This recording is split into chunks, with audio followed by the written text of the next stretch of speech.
여러분 이런 얘기 들어보셨죠? 개똥밭에 굴러도 이승이 좋다. 무슨 뜻이에요? 왜 그런 말 했을까요? 아무리 천하고 고생스럽게 살더라도 죽는 것보다 사는 것이 죽는 것보다 낫다라는 의미로 그런 말을 했겠죠. 그래서 사람들은 오래 살려고 좋은 것도 많이 찾아 먹고, 요즘 검색하면 막 몸에 좋은 거 엄청 많이 나오잖아요. 뭘 먹어야 우리 건강에 좋을지. 또 지금은 100세 시대니까 또 열심히 건강하게 오래 살아야지, 누워서 요양병원에서 90세, 100세 채우는 건 아무 의미가 없잖아요. 그래서 건강하게 살기 위해서 운동도 하고 몸에 좋은 것도 챙겨 먹고 그렇게 하죠. 그러다가 건강했던 사람이 갑자기 큰 병에 걸리거나 또 이제 또 때가 되어서 이 땅을 떠날 때가 되면 본인들은 물론이고 또 가족들도 상심하게 되죠. 왜 그럴까요? 왜 그래요?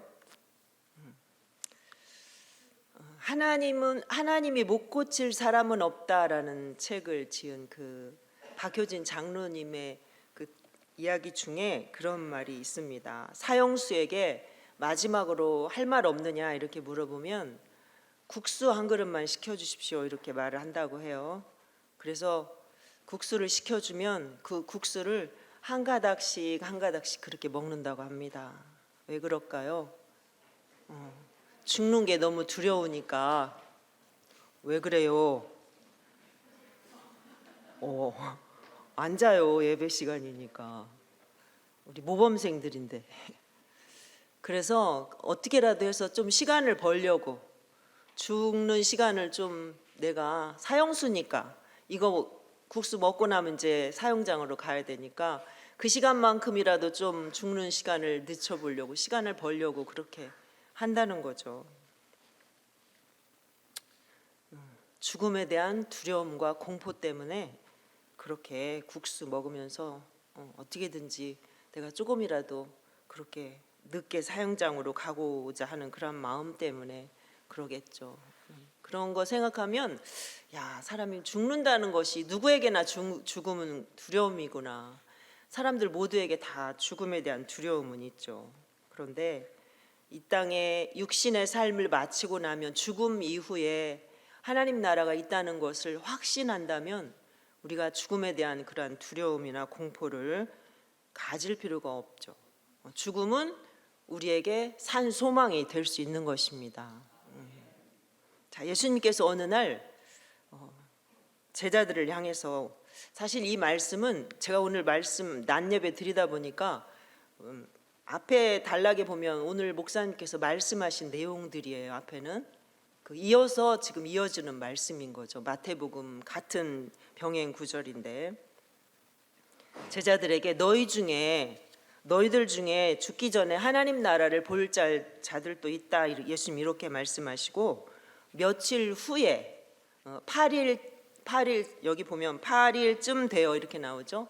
마가복음, 마태복음에서는 엿새 후에 이렇게 나옵니다. 그런데 같은 내용인데 왜 날짜가 이렇게 다를까? 그거는 마태나 마가는 예수님 말씀하신 지 6일이 지난 후를 말하는 거고, 여기 누가는 그 말씀하신 날짜와 그 가는 날짜까지 포함해 가지고 이렇게, 그래서 8일쯤 되었을 때라고 이렇게 얘기하고 있다고 할 수 있겠습니다.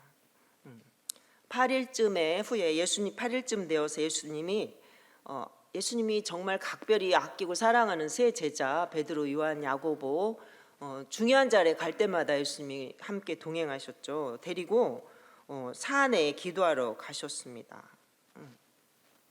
기도하시는 중에 제자들은 너무나 피곤해서 이제 잘 졸고, 기도하다가 정신이 바짝 들어서 깨어보니까 예수님께서 예수님의 모습이 변화되어서 몸에서 광채가 나고 옷에서까지도 광채가 나는 그런 모습을 보죠.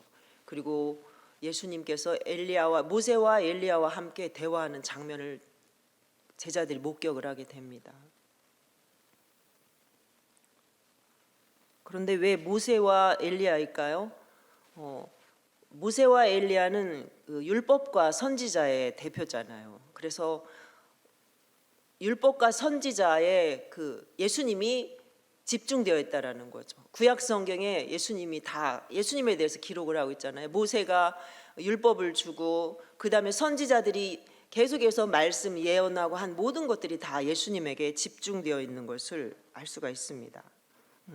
그리고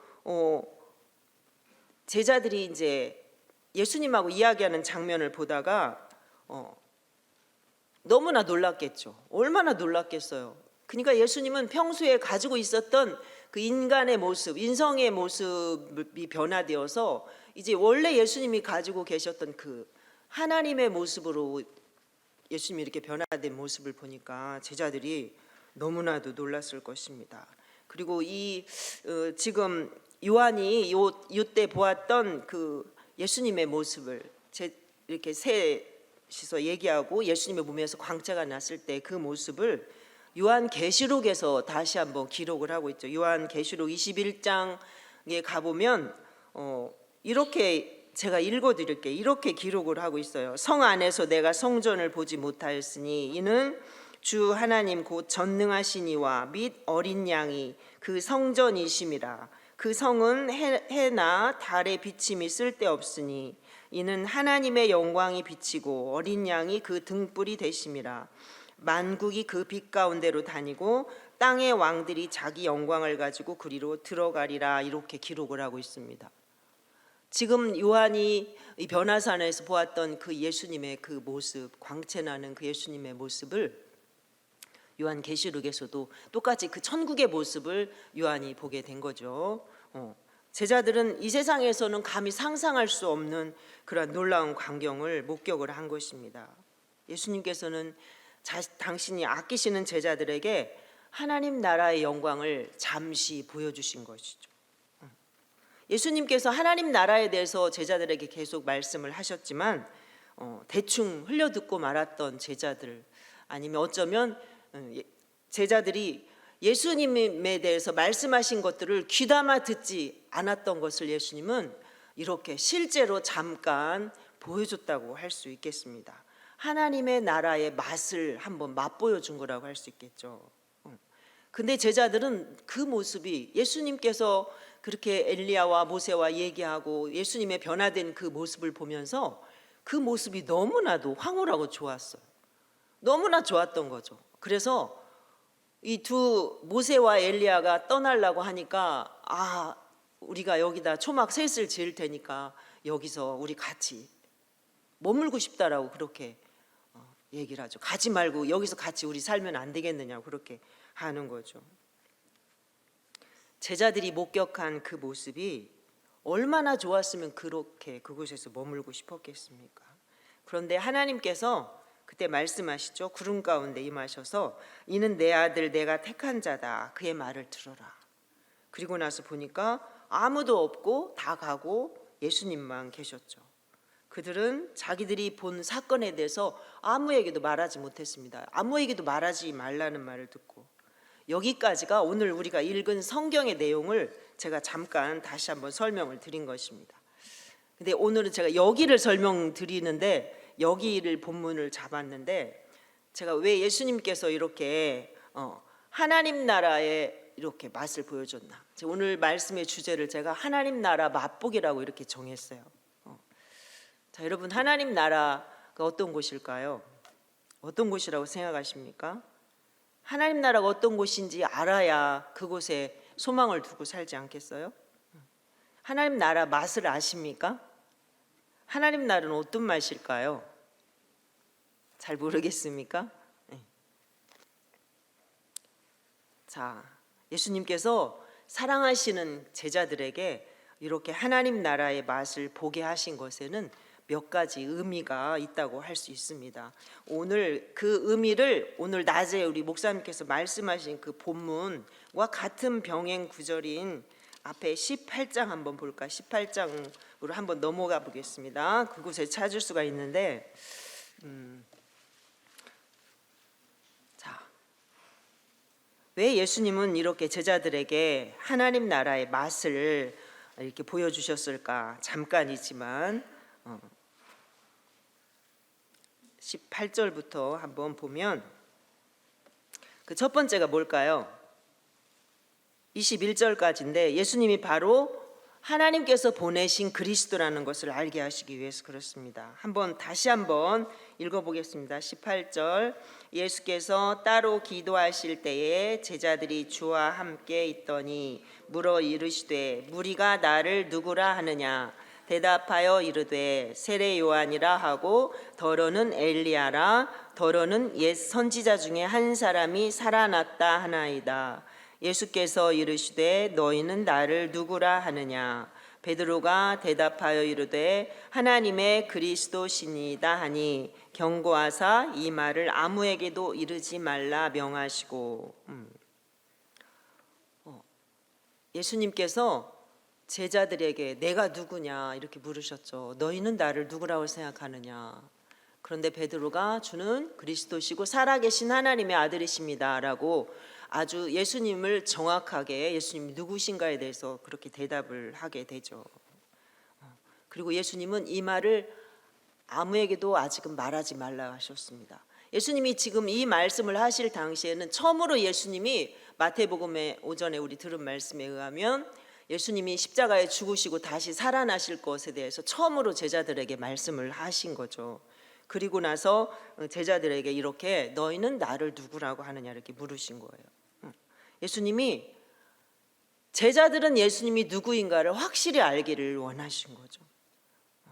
예수님은 이 세상의 구원을 위해서 이 땅에 오신 하나님이 보내신 바로 그분 그리스도이신 것을 제자들이 알기를 원하셨습니다. 이 세상에 있는 대다수의 사람들은 예수님에 대해서 잘 모르죠. 예수님에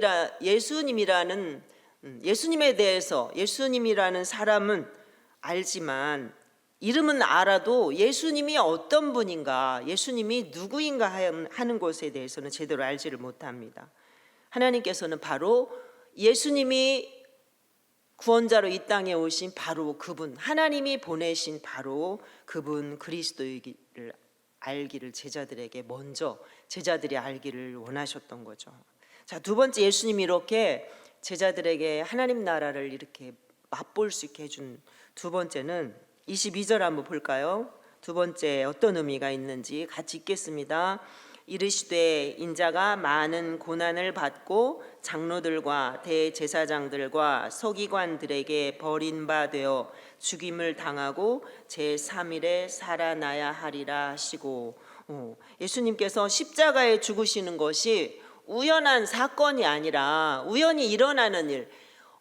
유대인들 정치 지도자들이 예수님을 싫어해서 신성 모독을 한다고 해서 자기가 하나님이라고 해서 예수님을 죽이는 것 같지만 실제로 사실은 예수님께서 이 땅의 구원의 문제를 위해서 예수님께서 죽으시는 것은 구원을 위해서 꼭 필요한 하나의 과정이라는 것을, 그러니까 우연히 일어난 이런 어떤 정치적인 이런 문제에서 얽혀서 생긴 일이 아니라 이것은 일찍이 정해진 수순이라는 것을, 구원을 위해서는 꼭 거쳐야 될 과정이라는 것을 예수님께서 말씀을 하신 것입니다. 그래서 엘리야와 모세와 예수님께서 나누신 대화 내용도 뭐였어요?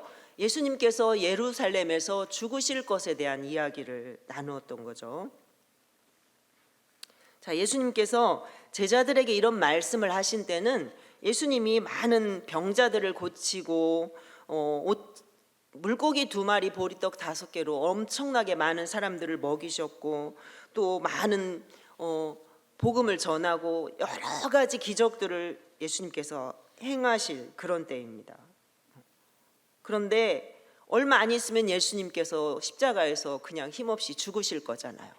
십자가에 예수님이 고난의 길을 걸어가시고 정말 저주받은, 사람들이 말하는 것처럼 저주받은 모습으로 그러한 사형을 당할 것을 예수님은 아시기 때문에 제자들이 받게 될 그 엄청난 충격을 예수님은 아시잖아요. 그래서 완충 역할을 한다고 할 수 있으니까 미리 제자들에게 보여주심으로써 예수님이 지금 엘리야와 모세와 나누는 그 대화 내용을 통해서도 나타난 것처럼 이게 앞으로 내가 죽는 것은 이게 나에게 반드시 필요한 일이다. 이 땅을 구원하시기 위해서 필요한 과정이라는 것을 제자들이 먼저 알고 예수님 죽음을 맞게 되더라도 너무나 그 충격을 받지 아니하고 받아들일 수 있도록 하시기 위해서 예수님은 이렇게 변화산에서의 모습을 제자들에게 잠깐 보여줬다고 할 수 있겠습니다. 여러분, 자, 예수님으로부터 이런 말씀을 들었을 때 제자들의 마음이 어땠을까요? 청천벽력 같다 그렇게 말하죠. 오늘 여기에는 낮에 목사님께서 말씀하셨던 베드로가 안 됩니다 예수님 이렇게 했던 사탄아 물러가라 이랬던 장면은 여기는 안 나와요. 그런데 베드로가 얼마나 놀랐으면 그렇게 말했겠어요. 제자들도 마찬가지겠죠. 너무나 놀랄 것을 나 죽을 거야 나 죽어 이렇게 말할 때 진짜로 제자들이 놀랐을 거잖아요. 아이 그냥 예수님 해보시는 말씀이겠지 이렇게 생각할 수도 있겠죠.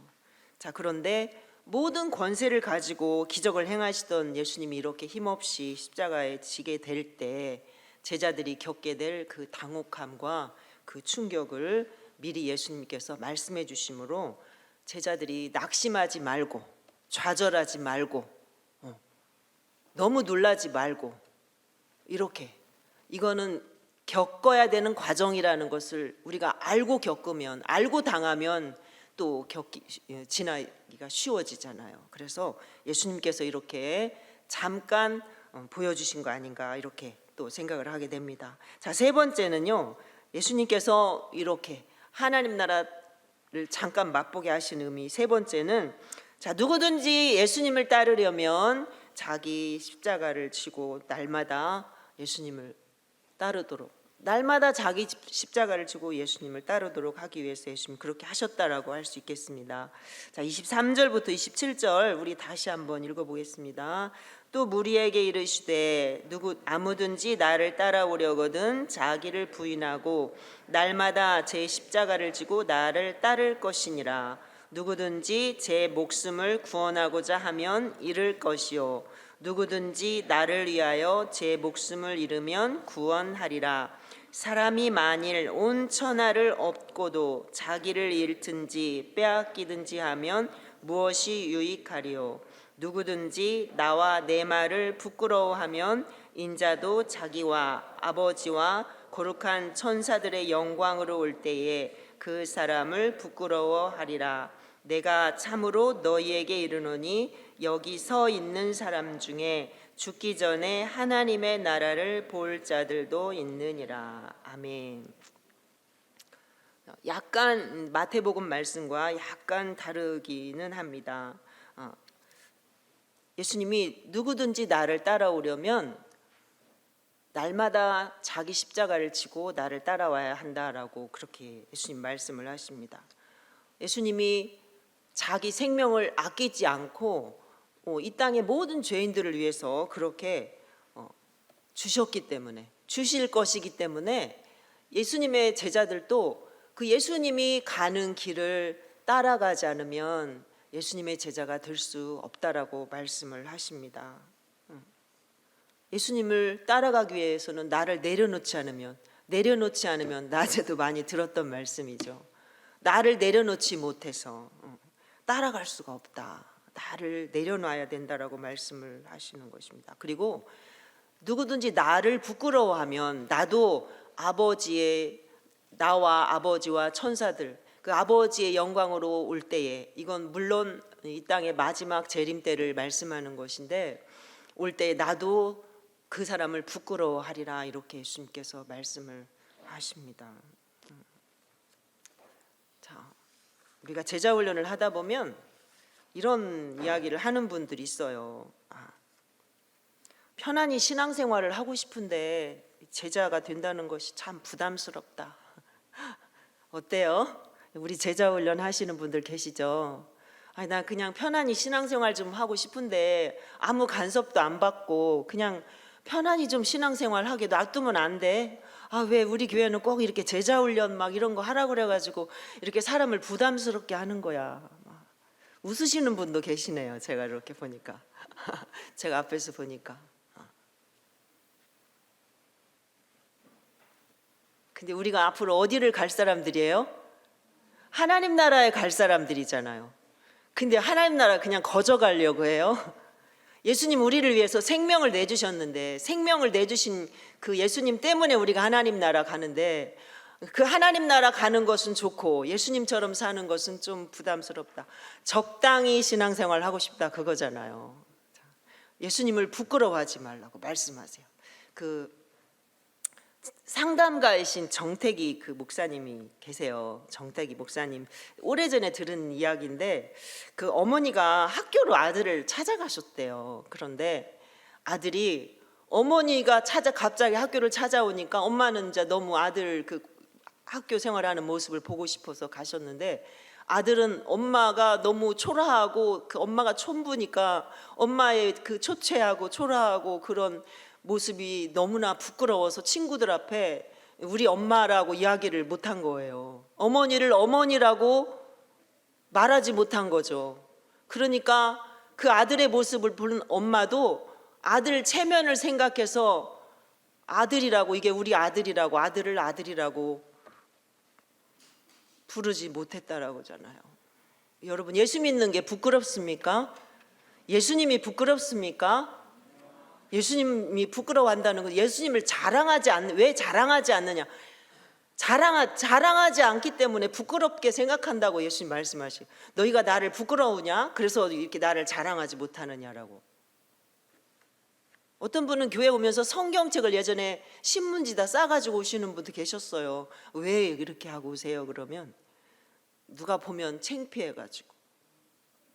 성경책 들고 오는, 교회 오는 게 남자가 뭐 그렇게 그런 거 들고 교회 가냐, 어디 가냐 뭐 이러면 창피하다고 싸갖고 와서 앞에서 이렇게 풀러가지고 그러시는 분을 제가 실제로 봤거든요. 제가 그래서 물었어요, 왜 그러시냐고. 자, 우리가 친척이나 친구를 만나면 나는 왠지 좀 초라한데, 내 지금의 모습은 좀 초라한데 내 친구는 잘 나가고 사회적으로 유명인사고, 그런 친구들을 만나면 혹시 내가 예수 믿는다고 내 자신이 좀 혹시라도 부끄러워서, 야 근데 너는 예수 믿으면서 왜 그렇게 사냐, 막 이런 소리 혹시라도 들을까 봐 부끄러워서 말을 못하기도 하는 경우도 있을 수 있겠죠. 자, 우리가 자신 있게 예수님 자랑합시다. 예수님만이 하나님 나라에 갈 수 있는 유일한 길이 된다는 것을 당당하게 자신 있게 그렇게 말할 수 있는 저와 여러분이 됐으면 좋겠습니다. 자, 예수님은 내가 바로 하나님이 보내신 그리스도다, 내가 이 인류를 구원할 자이라고, 내가 십자가에 죽는 것은 우연한 사건이 아니라 이거는 반드시 있어야 되는 필연인 거라고. 그러니 누구든지 나를 따라오려면 날마다 네가 져야 할 십자가 지고 나를 따라오라고, 그렇게 예수님이 말씀하신 후에 제자들을 데리고 이렇게 산에 올라가셔서 예수님의 그 영광스러운 모습을 잠깐 맛보기로 보여주셨다라고 할 수 있겠습니다.